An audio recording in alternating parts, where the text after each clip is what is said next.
ଆଞ୍ଚଳିକ ପାଣିପାଗ ବିଜ୍ଞାନ କେନ୍ଦ୍ର ପକ୍ଷରୁ କୁହାଯାଇଛି ଯେ ଆଜିଠାରୁ ଆସନ୍ତା 5 ଦିନ ପାଇଁ ରାଜ୍ୟରେ ବର୍ଷା ସମ୍ଭାବନା ରହିଛି। ଡିସେମ୍ବର 17 ଓ 18 ତାରିଖରେ ଦକ୍ଷିଣ ଓଡ଼ିଶାରେ ବର୍ଷା ହେବାର ସମ୍ଭାବନା ଥିବାବେଳେ 19ରୁ 21 ତାରିଖ ପର୍ଯ୍ୟନ୍ତ ଉପକୂଳ ଓଡ଼ିଶାରେ ବର୍ଷା ହୋଇପାରେ। ବଙ୍ଗୋପସାଗରରେ ଲଘୁଚାପର ସକ୍ରିୟତା ସହ ରାଜ୍ୟ ମଧ୍ୟକୁ ପ୍ରବେଶ କରୁଥିବା ବାୟୁର ଦିଶା ପରିବର୍ତ୍ତନକୁ ନେଇ ହାଲୁକାରୁ ମଧ୍ୟମ ଧରଣର ବର୍ଷା ସହ ବିଜୁଳି ଓ ଘଡ଼ଘଡ଼ି ହେବାର ସମ୍ଭାବନା। ଆସନ୍ତାକାଲି ଗଞ୍ଜାମ ଓ ଗଜପତି, କୋରାପୁଟ, ରାୟଗଡ଼ା ଓ ମାଲକାନଗିରିରେ ବର୍ଷା ହେବାର ସମ୍ଭାବନା ରହିଛି।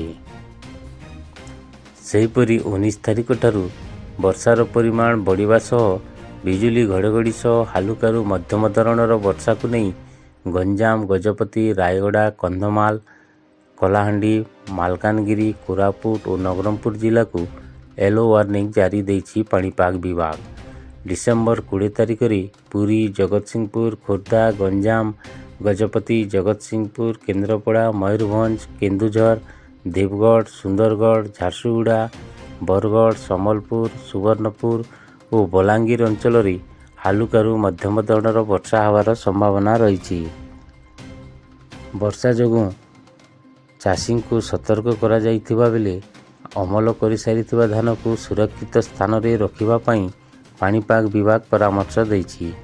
ବର୍ଷା ଯୋଗୁଁ ରାତିର ପାରଦ ମଧ୍ୟ ବୃଦ୍ଧି ପାଇବ, ହେଲେ ଶୀତର ପ୍ରଭାବ କମିବନି।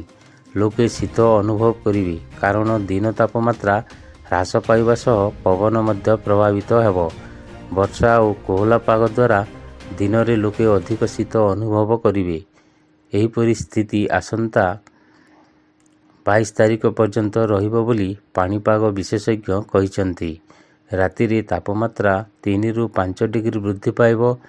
22ରୁ ପୁଣି କମିବ ରାତି ତାପମାତ୍ରା ବୋଲି ପାଣିପାଗ ବିଭାଗ ସୂଚନା ଦେଇଛି।